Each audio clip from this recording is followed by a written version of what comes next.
Zaid dan Amr adalah orang yang soleh. Nah, di sini Zaid dan Amr memiliki hukum yang sama, yakni soleh.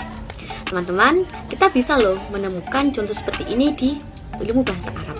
Tayyib, assalamualaikum warahmatullahi wabarakatuh. Perkenalkan, nama saya Qutun Nada Yulia, mahasiswi pendidikan bahasa Arab UIN Maulana Malik Ibrahim Malang. Di bahasa Arab, kita sudah mengerti bahwasanya terdapat kaidah-kaidah yang kita kenal biasanya ini dengan nahwu dan sorof. Nah, untuk mengolah kata-kata yang telah kita pelajari dalam nahwu dan sorof, terdapat ilmu yang berada di atas tingkatan kedua ilmu tersebut, yakni ilmu balaghah, yang mana ia mempelajari tentang tatanan bahasa dan juga keindahan suatu susunan kalimat tersebut. Salah satu cabang ilmu dalam balaghah yakni adalah ilmu badi', yakni ilmu yang menerangkan tentang keindahan-keindahan dalam sebuah kalimat. Nah, dalam ilmu badi' sendiri terdapat salah satu bab yang mana contohnya seperti yang saya terangkan di awal tadi, yakni adalah bab jama' wa tafriq. Jama' adalah mengumpulkan, tafriq adalah memisahkan atau mencabang-cabangkan. Untuk yang pertama adalah jama'. Apa sih jama' itu? Nah, secara bahasa seperti yang saya katakan tadi, jama' adalah mengumpulkan. Sedangkan menurut istilah bahasa Arab sendiri, menurut kitab Jawahirul Balaghah adalah ayajma'a al-mutakallim baina muta'addid tahta hukmin wahid, yakni mutakallim atau orang yang mengatakan suatu perkataan mengumpulkan beberapa hal pada satu hukum. Jadi, maksudnya di sini adalah mengumpulkan beberapa hal dalam salah satu hukum. Contohnya tadi, Zaid dan Amr adalah dua hal yang berbeda, dikumpulkan dalam satu hukum, yakni adalah soleh. Nah, seperti contoh dalam Al-Quran, yakni adalah al-malu wal-banuna zinatul hayatid dunya. Di sini al-mal, harta benda, wal-banun, anak-anak, zinatul hayatid dunya.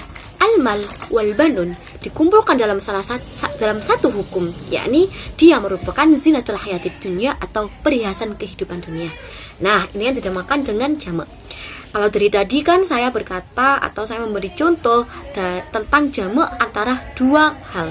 Nah, di situ juga ada jama' antara beberapa hal, seperti contoh inna syabab, masa muda, wal faroh, dan pengangguran, wal jiddah, banyaknya harta, yufsidul mar'ah ayya mafsadah. Jadi, tiga hal ini tadi, syabab, faroh, dan jiddah, memiliki hukum yang sama, yakni yufsidul mar'ah ayya mafsadah, merusak seseorang dengan kerusakan yang sesungguhnya.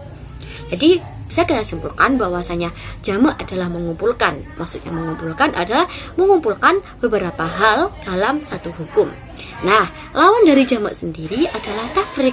Tafriq seperti yang saya katakan, bahwasanya secara bahasa bisa kita katakan bahwasanya tafriq itu memisahkan atau mencabang-cabangkan lah.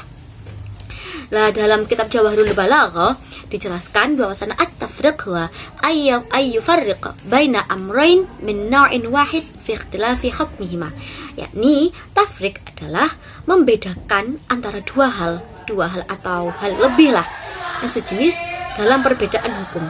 Jadi dua hal dan atau yang lebih ini tuh mirip, sejenis, namun ia memiliki hukum yang berbeda. Nah, seperti contoh dalam tafriq, yakni adalah firman Allah, "Wa may sawil bahron hadza 'adbun furat sa'ihun syarabuhu wa hadza milhun ujaj."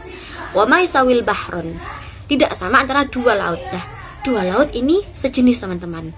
Namun di situ ada perbedaan hukum, yakni hadza 'adbun furatun sa'ihun syarabuhu, yang ini tawar, segar, sedap diminum, wa hadza milhun ujaj, dan yang lain ini asin. Jadi antara dua ini kan sama-sama laut, sama-sama sejenis, namun ia memiliki hukum yang berbeda. Jadi bahron dipisah hukumnya. Yang pertama adalah sa'ihun syarabuhu, adbun furat sa'ihun syarabuhu, yakni tawar, segar, sedap diminum. Yang satunya lagi adalah milhun ujaj atau yang asin lagi pahit.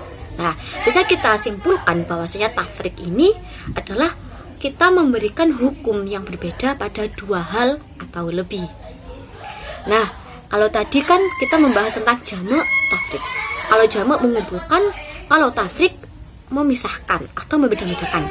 Ternyata di ilmu badik juga terdapat ilmu kelanjutan yang lain, maksudnya apa? Subbab yang lain, yakni mengumpulkan antara keduanya. Jamak ma'at tafriq, dikumpulkan tapi juga dibedakan. Nah, itu bagaimana? Yakni di kitab Jawahirul Balagh dijelaskan bahwasanya al-jam'u ma'at tafriq wa ayajma' al-mutakallim baina syai'ain fi hukmin wahid thumma yufariq baina jihatay idkhalihima.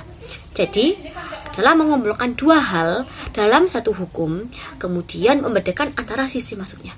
Maksudnya gimana sih? Nah, contohnya seperti ini. Dalam syair adalah salah satu penyair mendenangkan syairnya seperti ini. Fawajhuki kannar fi dhaiha wa qalbi kannar fi harriha. Jadi wajahmu ini maksudnya wajahmu kekasih.